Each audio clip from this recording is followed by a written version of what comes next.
Hello my dear students, today I will be discussing about runoff. Runoff can be defined as the portion of the precipitation that makes its way towards rivers or oceans etc.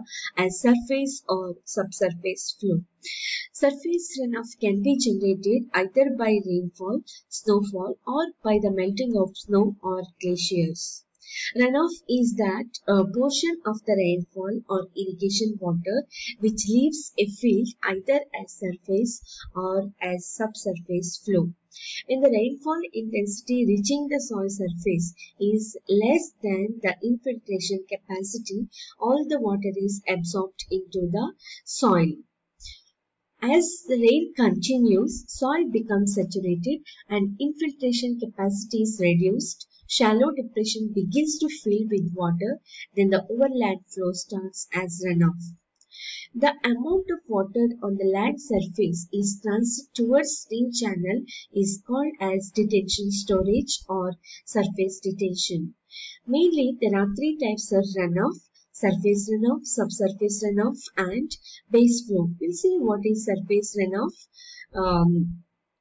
That portion of the rainfall which enters the stream immediately after the rainfall. It occurs when all losses are satisfied, is still continue and rate of rainfall or intensity is greater than the infiltration rate. Then subsurface runoff, the part of the rainfall which first leaches into the soil and moves laterally without joining the water table to the stream, rivers or ocean is known as subsurface runoff. It is usually referred as interflow.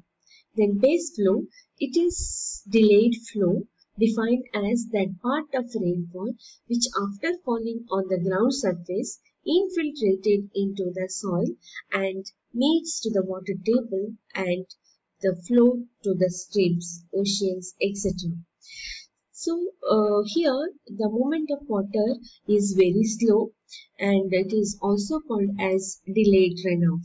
So total runoff is equal to the sum of surface runoff, subsurface runoff and base flow. Here subsurface runoff also there.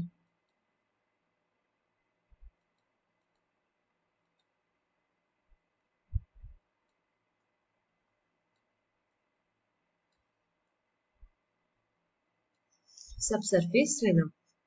Okay. Next, we'll see there are some factors which affects the runoff rate and volume of an area. Mainly, these factors are classified under two criteria. The first one is climatic factors and second one is physiographical factors. The first one under climatic factors, that is rainfall characteristics. Under this there are many factors. The first one is types of precipitation. It has great effect on the runoff. For example, a precipitation which occurs in the form of rainfall starts immediately as surface runoff depending upon the rainfall intensity, while precipitation in the form of snow does not result in surface runoff.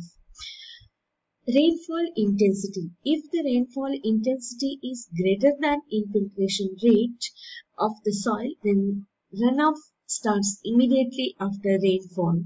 When in case of low rainfall intensity, runoff starts later. Thus, high intensities of rainfall is higher runoff. So, rainfall intensity also plays important role in runoff. And next one is duration of rainfall. It is directly related to the volume of runoff because infiltration rate of soil decreases with duration of rainfall. Therefore, medium intensity rainfall even results in considerable amount of runoff if duration is longer. Rainfall distribution. Runoff from a watershed depends very much on the distribution of rainfall. It is also expressed as distribution coefficient. Near the outlet of watershed, runoff will be more. Then direction of prevailing wind. If the direction of prevailing wind, what is this prevailing wind? That is nothing but a wind from the direction that is predominant or most usual at a particular place or season. So, if the direction of the prevailing wind is same as drainage system, it results in peak low. Then a storm moving in the direction of stream slope produce a higher peak in shorter period of time than a storm moving in opposite direction. Other climate factors. Other factors such as temperature, wind velocity, relative humidity, annual rainfall, etc. affect the water losses from watershed area. Then under second category, that is physiographic factors, here there are different types. The first one is size of watershed.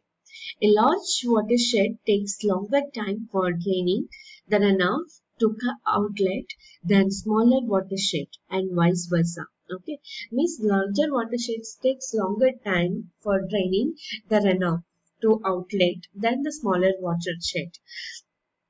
And similarly, the smaller watershed takes a smaller time for draining the runoff to outlet than the larger watershed area. Then shape of watershed. Runoff is greatly affected by the shape of watershed. That is, shape of watershed is generally expressed by the term form factor and compactness coefficient.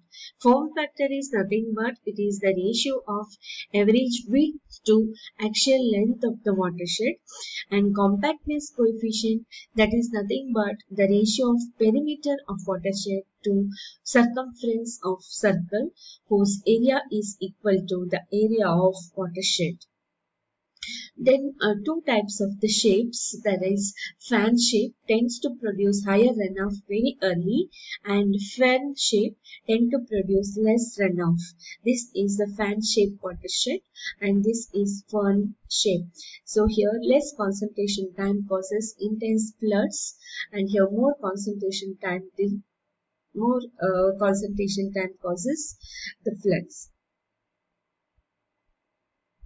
Fan shape and fern shape. Next, the slope of watershed. It has complex effect. It controls the time of overland flow and time of concentration of rainfall. For example, sloping watershed results in greater runoff due to greater runoff velocity and vice versa. Then orientation of watershed. This affects the evaporation and transpiration losses from the area. The north or south orientation affects the time of melting of collected snow. Land use and land management practices have great effect on the runoff yield. For example, an area with forest cover or thick layer of much of leaves and grasses contribute less runoff because water is absorbed more into the soil. Then soil moisture. Magnitude of runoff yield depends upon the initial moisture present in soil at the time of rainfall. If the rain occurs after a long dry spell, then infiltration rate is more, hence it contributes less runoff.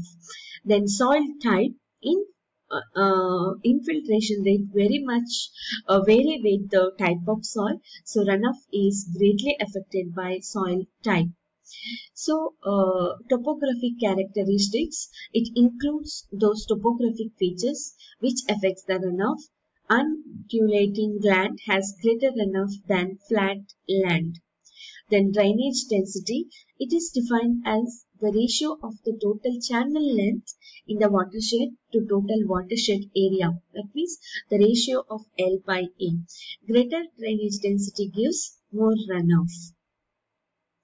Then storage characteristics, that is depressions, ponds, lakes and pools, stream, channels, check dams in gullies, upstream reservoirs or tanks, groundwater storage in deposit aquifers. These are the storage characteristics.